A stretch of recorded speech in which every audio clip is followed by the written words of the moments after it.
வணக்கம். இது அக்ஷரம் அக்ஷயம். இன்னைக்கு நம்ம பிரவீன் பூர்வார்தில்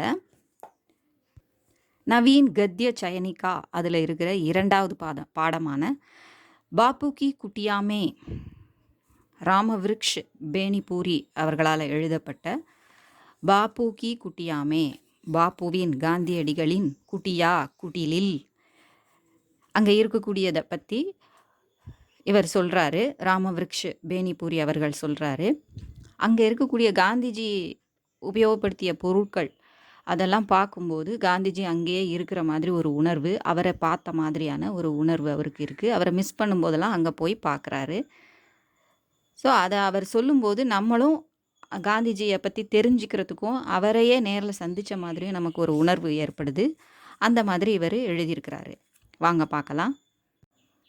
बापू की कुटिया में राम वृक्ष बेनीपुरी। लेखक परिचय।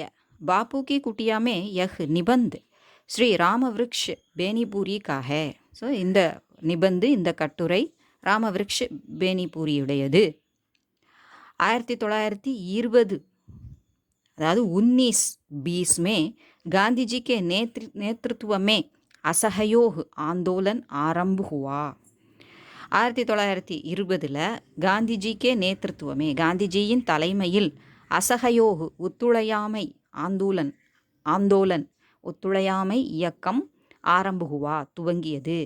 தப் பேனிபூரி அத்தியன் சோடுக்கர் ராஷ்டிர சேவாமே லகுகையே. அப்போ பேனிபூரி, நம்ம இந்த பாப்புக்கி குட்டியாமே எழுதின லேக்கக்கு, தன்னுடைய படிப்பை விட்டுட்டு ராஷ்டிர சேவா தேச சேவையில் लग गए ईடுபட்டார்.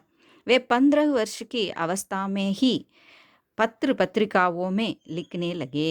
அவர் 15 வயசுலையே அந்த ஸ்டேஜிலேயே, அவஸ்தான அந்த ஸ்டேஜில் 15 வயது இருக்கக்கூடிய அந்த பருவத்திலேயே பத்திர பத்திரிக்காவுமே லிखने लगे, மேகசின்ஸ்லாம் பத்திரிகைகள்லாம் எழுத ஆரம்பித்தார்.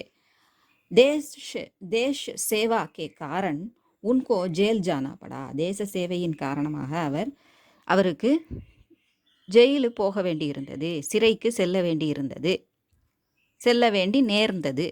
उपन्यास, नाटक, कहानी, यात्रा विवरण, निबंध आदि सभी गद्य विधाओं में बेनीपुरी की अनेक कृतियाँ प्रकाशित हो चुकी हैं. अर्थात उपन्यास, नावल, नाटகம், கதை, யாத்ரா விவரண், அதாவது நம்ம செய்யக்கூடிய பயணத்தை பற்றிய பயண குறிப்புகள், அதையும் ஒரு நிபந்து மாதிரி நம்ம எழுதுறது உண்டு. அப்புறம் நிபந்து, கட்டுரை போன்ற கத்திய விதா, நம்ம ப்ரோஸ் எழுதுகிறோம் இல்லையா, உரைநடை துறையில் இவர் பேனிபூரி பல படைப்புகளை, அநேக கிருத்தியாம், பல படைப்புகளை செய்திருக்கிறார். அந்த பல படைப்புகளும் பிரகாஷித் ஹோ சுக்கி ஹே, பப்ளிஷ் பண்ணப்பட்டுருச்சு, வெளியிடப்பட்டு விட்டன. லேக் பரிச்சய. ஸோ இந்த கட்டுரை என்ன அப்படிங்கிறத சொல்கிறாங்க.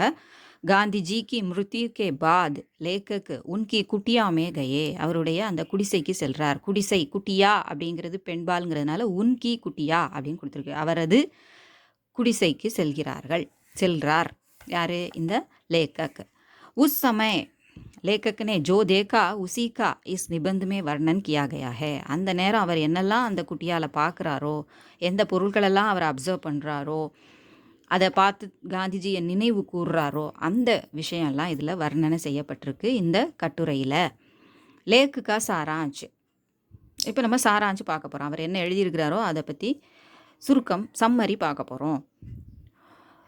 துளசி மாலா, சர்க்கா, கடி और கடாவு. ஸோ துளசி மாலை பார்க்குறாரு. அப்புறம் சர்க்கா, அந்த நூல் நூறுக்கிறதுக்காக அந்த சக்கரம் மாதிரி சுற்றிட்டே இருப்பார் இல்லையா, அது. அப்புறம் கடிகாரம் பார்க்குறாரு. அப்புறம் கடாவு, அந்த மரத்தாலான செருப்பு, அவர் உபயோகப்படுத்தக்கூடிய பாதுகைகள், செருப்பு. ஸோ அதெல்லாம் பார்க்குறாரு. गांधी की मृत्यु के बाद लेखक अपना दुख हल्का करने के लिए उनकी कुटिया में गए. காந்திஜி இறந்த பிறகு தன்னுடைய துக்கத்தை, கவலையை குறைப்பதற்காக, ஹல்கா, லேசாக்கணும் அப்படிங்கிறதுக்காக அவருடைய குடிசைக்கு போகிறாரு. அவரை மிஸ் பண்ணதுனால அவரை பார்த்த மாதிரி ஒரு உணர்வு நமக்கு கிடைக்கும் அப்படின்னு சொல்லி அந்த குட்டியாவுக்கு போகிறார். लेखक को ऐसा अनुभव हुआ कि गांधी जी कुछ देर के लिए बाहर गए हैं और जल्दी वापस आ जाएंगे. அவருக்கு என்ன ஒரு அனுபவம் ஏற்பட்டது அப்படின்னா, அது அங்க போய் அந்த பொருட்களெல்லாம் பார்க்கும்போது, காந்திஜி ஏதோ கொஞ்ச நேரம் வெளியில குछ देर के लिए வெளியில போயிருக்கிறாரு, பாஹர் கயே हैं और जल्दी वापस आए हैं. சீக்கிரமே திரும்பி வந்துருவாரு அப்படிங்கிற மாரி தான் தோணிச்சாம். उनका तकिया, तुलसी माला, सरका सब कह रहे थे, बापू आ जाएंगे. அங்க பார்த்த அந்த தக்கியா, அவருடைய தலையணை, அங்க மெத்த இருக்கும், பாயெல்லாம் இருக்கும் இல்லையா? அப்புறம் துளசி மாலா, துளசி மாலை அவர் உபயோகப்படுத்துற துளசி மாலை, அப்புறம் சர்க்கா, இதெல்லாம் இவரை பார்த்து என்ன சொல்ற மாதிரி இருந்துதாம், பாபுஜி இப்போ வந்துருவாரு அப்படின்னு சொல்ற மாதிரி இருந்துதாம். मगर बापू की गड़ी और खड़ाऊ की जोड़ी कहती थी, बापू नहीं आएंगे क्योंकि वे उनको छोड़कर बाहर நிக்கல்தே நஹிதே. ஸோ அவருடைய கடிகாரம், செருப்புகள் இதெல்லாம் பார்க்கும்போது அப்போ தான் நமக்கு தோணுது அவர் இல்லை அப்படிங்கிறது அவருக்கு தோணுது அப்படின்னு சொல்லி சொல்கிறாங்க. நஹி ஆயேங்கே, அவர் வரமாட்டார். ஏன்னா அது இல்லாமல் உன்கோ சோடுக்கர், அவை இரண்டும் இல்லாமல் அவர் ஒரு நாளும் வெளியில் போக மாட்டார் அப்படின்னு சொல்கிறாங்க. பாகர், வெளியே போகிறதில்ல, புறப்படுறதில்ல. பாப்பு யஹி ஹே, பாப்பு இங்கே தான் இருக்கிறாரு. வஹாக்கி குலி அல்மாரியுமே தீன் பந்தரோங்கி குடியான் தீ, அங்கே ஓப்பனாக இருந்த அலமாரியில், க்ளோஸ் பண்ணாமல் டோர் இல்லாமல் ஓப்பனாக இருந்த அலமாரியில் 3 குடியா பொம்மை, குரங்கு பொம்மை. நமக்கு தெரிஞ்ச காந்திஜி பொம்மைன்னு அதை நம்ம சொல்லுவோம். காந்திஜியோட குரங்கு பொம்மை அப்படின்னு நம்ம சொல்லுவோம், காந்திஜியின் குரங்கு பொம்மைன்னு. ஸோ அது கண்ணை மூடுற மாதிரி, வாயை மூடுற மாதிரி, காதை மூடுற மாதிரி இருக்கும் இல்லையா? வே இஷாரே சே போல்னே லஹி கி ஆங்க் பந்த் கரோ, ஜபான் பந்து கரோ, கான் பந்து கரோ.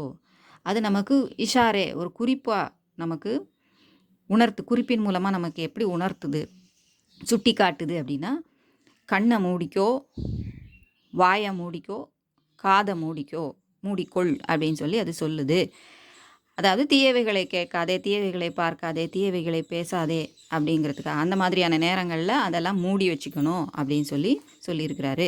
தப்பு தேக்கோகே கி பாப்பு யஹி ஹே. அப்போ நமக்கு என்ன தோணும், பாப்பு இங்கே தான் இருக்கிறாரு, நம்மக்கிட்ட குறிப்பின் மூலமாக, சைகை மூலமாக, நமக்கு இந்த குரங்குகள் மூலமாக நம்மக்கிட்ட ஏதாவது ஒரு கருத்து சொல்லிக்கிட்டு தான் இருக்கிறாரு அப்படின்னு சொல்லி நமக்கு தோணுது அப்படின்னு சொல்கிறாங்க. ஸோ யஹி ஹே, இங்கே தான் இருக்கிறாரு. யஹா ஹி, அதான் யஹி. ரிஷி பரம்பரா, ஒரு ரிஷி பரம்பரையில் வந்தவர் போல தான் அவர் இருக்கிறாரு காந்திஜி. ஒரு ரிஷியின் வாழ்க்கை போல தான், துறவியின் வாழ்க்கை போல தான் அவர் இருக்கிறாரு. ரிஷி முனி ஜீவன் பர் ராம் நாம் பஜ்தே ரஹத்தே ஹேன். ஆனால் அதுக்கும் மேலாக இவர் இருக்கிறாருன்னு தான் இவர் சொல்ல வராரு, நம்மளுடைய எழுத்தாளர் சொல்ல வராரு. ஸோ வாழ்நாள் முழுதும் ரிஷிகள், முனிகள் எல்லாருமே வாழ்நாள் முழுதும் ராமநாமத்தை பஜனை பண்ணிக்கிட்டே இருக்கிறாங்க, ஜபிச்சுக்கிட்டே இருக்கிறாங்க. மகர் மர்த்தே சமய் உன்கே முக்ஸே ராம் நாம் நஹி நிகழ்த்தா. அவங்க இறக்கக்கூடிய அந்த தருவாயில் ராமநாமம் வருவதில்லை, அவங்களுக்கு கூட வருவதில்லை. லேக்கின் துஷ்டுனே ஜப் காந்திஜி பர் கோலியா சலாயி தப் உன்கே முக்ஸே ராம் நாம் ஹி நிக்கலா.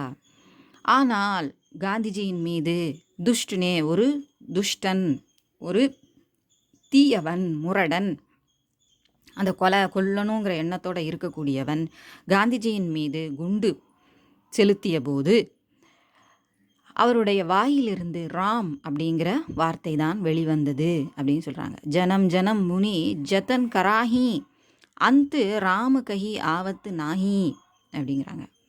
வாழ்நாள் முழுதும் வாழ்நாள் முழுதும் சாகிற வரைக்கும் முனிவர்கள் ரொம்ப முயற்சி செஞ்சிட்ருக்காங்க, ராம் நாம் சொல்கிறதுல முயற்சி செஞ்சிட்ருக்குறாங்க. அந்த கடைசியில் ராம் அப்படிங்கிற வார்த்தை ஒருபோதும் ஆபத்து நகி வருவது இல்லை, ஆபத்து நாகி அப்படின்னு சொல்கிறாங்க. ஸோ ஏற்கனவே இந்த பாடலால் சொல்லப்பட்டிருக்கு. பாப்புக்கு அல்மாரி, பாப்புவோட அலமாரியில் இருந்த சில விஷயங்களை இவங்க பார்க்குறாங்க. बापू की कुटिया में 3 कानों का एक छोटा शेल्फ था.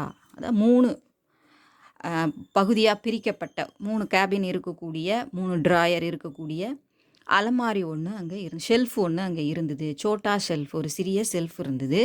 செல்ஃபுக்கே ஊப்பர் ஏக்கு பத்தர்த்தா, அந்த ஷெல்ஃபுக்கு மேலே ஒரு கல் வைக்கப்பட்டிருந்தது.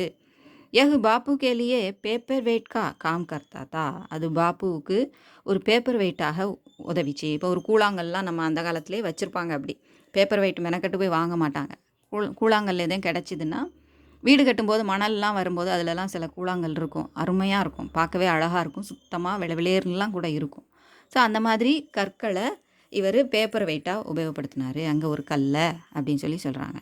இவர் அதெல்லாம் பார்த்துருக்குறாரு அப்படிங்கிறதுனால அந்த கல்லை பார்க்கும்போது அவரால் தொடப்பட்டது, அவருடைய வைப்ரேஷன்லாம் அதில் இருக்கும் இல்லையா, ஆசீர்வாதங்கள்லாம் இருக்கும். ஷெல்ஃபுமே பகவத்கீதா மானஸ் ஜெய்சி பாபு கி பசந்த் கி கிதாபேன் தீ. அந்த ஷெல்ஃபில் பகவத்கீதை, மானஸ், ராம்சரித் மானஸ், துளசிதாஸால் எழுதப்பட்ட ராம்சரித் மானஸ் போன்ற பாபுவுக்கு பிடித்த புத்தகங்கள், பசந்த் கி கிதாபே, அவருக்கு விருப்பமான புத்தகங்கள் அங்கே இருந்தது. ஃபிர்வே தீன் சுப்ரசித் பந்தர் கி மூர்த்தியான் தீ. அப்போவே ஷெல்ஃபில் இருந்ததுன்னு சொன்னாங்க இல்லையா, ஓப்பனாக இருந்த அந்த ஷெல்ஃபு, அதாவது கபோர்டுன்னு அங்கே சொல்லியிருந்தாங்க, அப்போ அலமாரின்னு சொல்லியிருந்தாங்க. 3 சுப்ரசித் ஃபேமஸான அந்த குரங்கு மூர்த்தியும் அங்கே தான் இருந்தது. உன்கே பகல்மே ஏக்கு சிக்கனா பத்தர் கா டுக்குடா தா. அதுக்கு பக்கத்தில் ஒரு கல் இருந்தது, அது சிக்கனா பத்தர், அதில் செதுக்கப்பட்ட ஏதோ கார்விங் பண்ணி வைக்கப்பட்ட கல் துண்டு ஒன்று இருந்தது. உஸ்பர் லிக்காத்தா, அதாவது நம்ம அந்த மார்பிள்னு சொல்கிறோம்ல, அந்த இந்த செதுக்கி போர்டு மாதிரி வைக்கிறது, ஏதாவது சொல்லு எழுதுறதுக்கு, ஒரு வாக்கியம் எழுதி வைக்கிறதுக்கு, கோட்டு எழுதி வைக்கிறதுக்கு உபயோகப்படக்கூடிய அந்த கல் துண்டு அங்கே இருந்தது, ஒரு பலகை மாதிரி குட்டியாக இருந்தது. உஸ்பர் லிக்காத்தா பிரேம் ஹி பகவான் ஹே, அதில் பிரேம் ஹி பகவான் ஹே அப்படின்னு எழுதப்பட்டிருந்தது. வஹா கை சடாயியான் தீ, அங்கே பல பாய்கள் அடுக்கப்பட்டிருந்தது இருந்தன. देश विदेश के बड़े बड़े व्यक्ति इन चढ़ाइयों पर ही बैठते थे और बापू चरखा चलाते चलाते उनसे बातें करते थे. தேஷ், உள்நாடு வெளிநாட்டிலிருந்து வரக்கூடிய பெரிய பெரிய மனிதர்கள் எல்லாம் இந்த பாய் மீது தான் அமர்ந்தார்கள் அவர்கிட்ட பேசும்போது, அவரை மீட் பண்ண வரும்போது.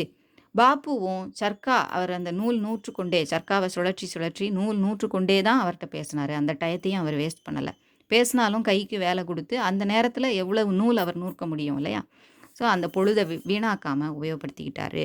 அப்படி தான் அவர் பேசினார், அவங்கக்கிட்ட கலந்துரையாடினார் அப்படின்னு சொல்கிறாங்க. கர்மவீர் மூர்த்தி அவர் கிராந்தி மூர்த்தி. கர்மவீர், செயல் வீரனாக இருந்த, செயல் வீரனின் வடிவமாக, மூர்த்தினா அந்த உருவம், வடிவமாக அவர் இருந்தார். கிராந்தி மூர்த்தி, புரட்சியின் வடிவமாகவும் அவர் இருந்தார். லேखक ने गांधी जी का 4 विभिन्न रूपों को देखा. 4 விதமான வெவ்வேறு வடிவங்களை காந்திஜி மீது பார்த்தார், காந்திஜியிடம் பார்த்தார். யார்? லேखक. जब लेखक स्कूल में पढ़ते थे तब रेलवे स्टेशन जाकर गांधी जी को देखा. லேखक ஸ்கூலில் படிக்கும்போது ரயில்வே ஸ்டேஷனுக்கு காந்திஜி வராரு அப்படிங்கிறது கேள்விப்பட்டதுனால அவரை நேரில் சந்திக்கிறதுக்கு அங்கேயே போய் பார்க்குறாரு, மீட் பண்ணுறாரு. பாப்பு சம்பாரன் மே கோரோं से लड़ने जा रहे थे. சம்பாரன் அப்படிங்கிற இடத்துல வெள்ளையர்களுடன் போராட சென்று கொண்டிருந்தார். தப் லேखको காந்திஜி கர்மவீர் மூர்த்தி லகே. அப்போ அவரை பார்க்கும்போது ஒரு வீரரின் உருவமாக இவருக்கு தோன்றினார். லகே அப்படின்னா அவருக்கு தோன்றினார். தூசரி பார், 2ஆம் முறை லேखक ने गांधी को भरी भीड़ में देखा. காந்திஜியை இன்னொரு முறை பார்க்கும்போது, 2ஆம் முறை பார்க்கும்போது அவரை ஒரு நிறைஞ்ச கூட்டத்தில் பார்த்தாரு. பரி பீடுன்னு எனது நிறைந்த கூட்டம். தப் காந்திஜி ने खुले आम अंग्रेजी सरकार को சைத்தானி சர்க்கார் கஹா அப்படின்னு சொல்கிறாங்க. முரட்டு அரசாங்கம், சைத்தான் அரசாங்கம், முரட்டு அரசாங்கம் அப்படிங்கிறத அவர் சொன்னார். வெளிப்படையாக ஆங்கிலேயர்களை சொன்னார், சைத்தான் அரசாங்கம் அப்படின்னு அவரால் தைரியமாக சொல்ல முடிஞ்சுது. உஸ் சமயம் லேखको காந்திஜி கிராந்தி மூர்த்தி லகே. அந்த சமயம் லேखक காந்திஜியை பார்க்கும்போது ஒரு புரட்சியின் உருவமாக தெரிந்தார். திராத்தா மூர்த்தி அவர் கலா மூர்த்தி. திராத்தா மூர்த்தி சேவியர் அப்படின்னு அதை சொல்லலாம், நம்மளை காப்பாளன், நம்மை காப்பதற்கு வருபவராக, அதன் வடிவமாக அவர் தோன்றினார். காப்பாளனின் வடிவமாக தோன்றினார், இரட்சகரின் வடிவமாக தோன்றினார். கலாமூர்த்தி, கலையின் வடிவமாக நமக்கு தோன்றினார். அது எப்பெல்லாம்? பூகம்பு கே காரண் லேखक का गांव தபா ஹோ கயா தா. லேखक வசித்து வந்த அந்த கிராமம் பூகம்பத்தின் காரணமாக தபா ஹோ கயா, இடிந்து அழிந்து போயிருச்சு. அந்த இடமே ரொம்ப மோசமான நிலைமைக்கு ஆயிருச்சு. பாடு பி ஆகி தீ, வெள்ளமும் வந்துருச்சு. ஜல் விஷயலா ஹோ சுக்கா தா. அங்கே அந்த தேங்கின தண்ணி, ஏரிகள் குளங்கள் எல்லாமே, அங்கங்கே தேங்கின தண்ணி எல்லாமே ரொம்ப விஷம் நிறைந்ததாக, விஷயிலா அப்படின்னு விஷமான, விஷம் கொண்டதாக ஆகிவிட்டது. தப் காந்திஜி ने नाव पर चढ़कर उस विषैली झील को देखा. அப்போ அவர் படகுல ஏறி போய் அந்த ஜீல், அந்த ஏரியை பார்க்குறாரு, விஷம் நிறைந்த அந்த ஏரியை பார்க்குறாரு. விஷைலா அப்படின்னு நீரை சொல்லும்போது, ஜல் ஆண்பால்ங்கிறதுனால அங்கே விஷைலா அப்படின்னு சொல்லியிருக்கிறாங்க. இப்போ அந்த ஜீல், ஏரி அப்படின்னு சொல்லும்போது அது பெண்பாலாக இருக்கிறதுனால விஷைலி அப்படின்னு சொல்கிறாங்க. உஸ் சமய லேக்கோ காந்திஜி திராத்தா மூர்த்தி லகே. அப்போ எல்லாரையும் காக்க வந்த காப்பாளனாக தோன்றினார் காந்திஜி. ஹிந்து முஸ்லீம் தங்கோங்கே பாத் காந்திஜி பீகார் கயே தே. இவங்க 2 பேரோட போராட்டம், போர், சண்டைக்கு பிறகு காந்திஜி பீகாருக்கு போனார். பட்னா கே மைதான் மே உஸ்கா பிரவச்சன் ஹுவா. அங்கே பட்னாவில் இருந்த ஒரு பெரிய கிரவுண்டில் அவருடைய ஸ்பீச் நடந்தது. உஸ்ஸே பெஹலே லடுக்கியோனே பஜன் காயா. அதுக்கு முன்னாடி கேர்ள்ஸ் எல்லாம், அங்கே இருந்த கேர்ள்ஸ் எல்லாம், சிறுமிகள், பெண்கள் என்ன செஞ்சாங்க, பஜனை பாடினாங்க. லடுக்கியான் பேசுரா கானே லகி தோ உன்கி முஹ்முத்ரா பதல் கயி. அவங்க ஸ்வரம் விலகி அபஸ்வரத்தில் பாடுறாங்க. பேஸ்வரா அப்படின்னா சுரம், சுரத்தோடு பாடாமல் சுரம் விலகி அபஸ்வரத்தில் அவங்க பாடும்போது இவருடைய முஹ்முத்ரா, அவங்க முகத்தை அப்படி சுளிக்கிறார். ஐயோ பாட்டு ஏன் இப்படி நாராசமாக இருக்குது அப்படின்னு சொல்லி அவர் முகத்தை சுளிக்கிறாரு. அப்போ அவர் இசையை அறிந்தவராக இருக்கிறாரு, அதனால அந்த ஸ்ருதி விலகிறத அவரால் பொறுத்துக்க முடியல அப்படிங்கிறத நம்ம இதில் பார்க்குறோம். அப்போ அவர் ஒரு கலை தெரிஞ்ச ஒரு கலைஞராக நமக்கு தோன்றுகிறார், கலைஞரின் உருவமாக தோன்றுகிறார். உஸ் சமய லேக்கோ காந்திஜி கலாக்கார் மூர்த்தி லகே. ஒரு கலைஞராக அவர் தெரிந்தார். விசேஷதா சிறப்பு.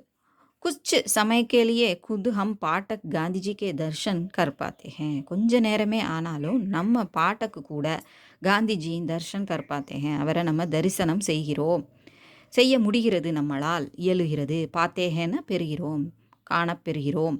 गांधी पर हमें जो श्रद्धा और भक्ति है वह और बलवती हो जाती है.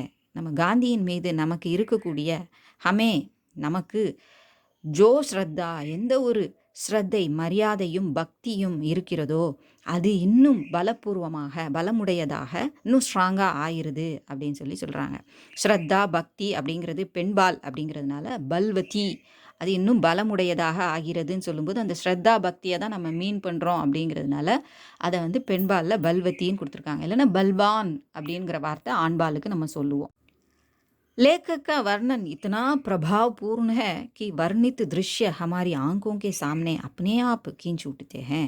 இவருடைய வர்ணனை எந்த அளவுக்கு எஃபெக்டிவாக இருக்குது, பிரபாவபூர்ண, நம்மளை பாதிக்கக்கூடிய ஒன்றாக இருக்குது அப்படின்னா, வர்ணித்து திருஷ்ய, அவரால் வர்ணிக்கப்பட்ட அந்த காட்சி ஹமாரி ஆங்கோங்கே சாம்னே, நம்ம கண்ணுக்கு எதிரில், கண் எதிரில் அப்பனே ஆப்பு கீச்சு விட்டுத்தேன், அந்த காட்சி அப்படியே நம்ம முன்னால் வரையப்படுது. கீஞ்சு விட்டுனான்னா வரையப்படுது, அப்படியே வந்து அந்த உருவம் நம்ம கண்ணு முன்னால் நிற்கிது. நம்ம அதை போய் பார்க்காட்டாலும் பரவாயில்ல, அவரோட அந்த வர்ணனையிலேயே நம்ம நேர கற்பனை மூலமாக அதை நம்ம நேரில் பார்த்த மாதிரி ஒரு உணர்வு நமக்கு ஏற்படுது அப்படின்னு சொல்லி சொல்கிறாங்க. இது உங்களுக்கு உபயோகமாக இருந்திருக்கும்னு நினைக்கிறேன். பிடிச்சிருந்தா லைக் பண்ணுங்கள், ஷேர் பண்ணுங்கள், சப்ஸ்கிரைப் பண்ணுங்கள். சப்ஸ்கிரைப் பண்ண எல்லாருக்கும் நன்றி. சப்ஸ்கிரைப் பண்ணி சப்போர்ட் பண்ண எல்லாருக்கும் நன்றி. நன்றி, வணக்கம், தன்யவாத்.